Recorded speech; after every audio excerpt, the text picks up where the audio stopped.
This session will help you to use your leadership skills to guide volunteers in reflecting on their service experience.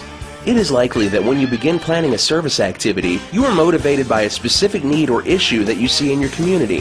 Whatever the issue is, it's something you're passionate about. However, when you recruit volunteers to serve with you, they may not understand why the service is important. So how do you connect your service to something deeper? Connect the issue or need you are addressing, your passion, to everything you do in the service process. Helping volunteers to see the connection between their service and a community issue is called reflection. Through reflection, volunteers think about the work they did, how it affected them, and the difference they made in the community. Reflection should answer three main questions: what, so what, and now what? What is a chance to look back on the service experience. What did volunteers do? What did they experience for the first time? What specific moments will they remember? So what is the volunteers' time to interpret their experience and how it applies to them personally? What did they learn?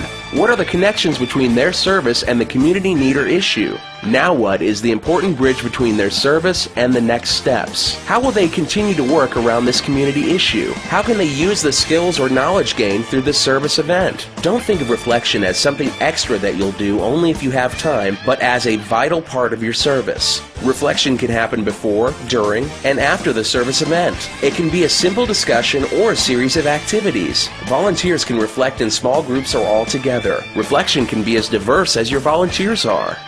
As you're planning the service activity, take time to think about how to make your reflection activities effective. Will you have the opportunity to meet as a group at the end of the project and discuss what you experienced? If not, what can you do during the project to get everyone thinking about their collective impact on the community? Whether you're leading reflection before the volunteers serve or after, create an environment that is open and inclusive of all volunteers and their comfort levels. Be clear about the goals and what you hope to accomplish through a time of reflection. Build a sense of team and a safe space for people to share by encouraging respect and confidentiality.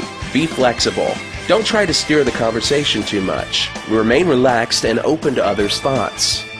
One of the most important forms of reflection is a group conversation. Encourage volunteers to be as open and honest as they feel comfortable with. Be sure to make eye contact with participants and listen to all of their answers. Ask open-ended questions instead of yes or no questions. Most of all, relax and have a good time sharing with the group.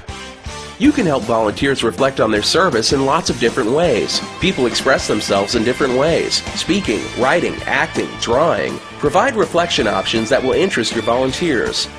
Consider having volunteers respond to quotes about service or the community issue. Gather statistics about the issue and ask volunteers to respond in light of their service. Consider quotes by famous service leaders such as Martin Luther King Jr., who said, "Everybody can be great because everybody can serve." How does this apply to the volunteers and their involvement in the service activity?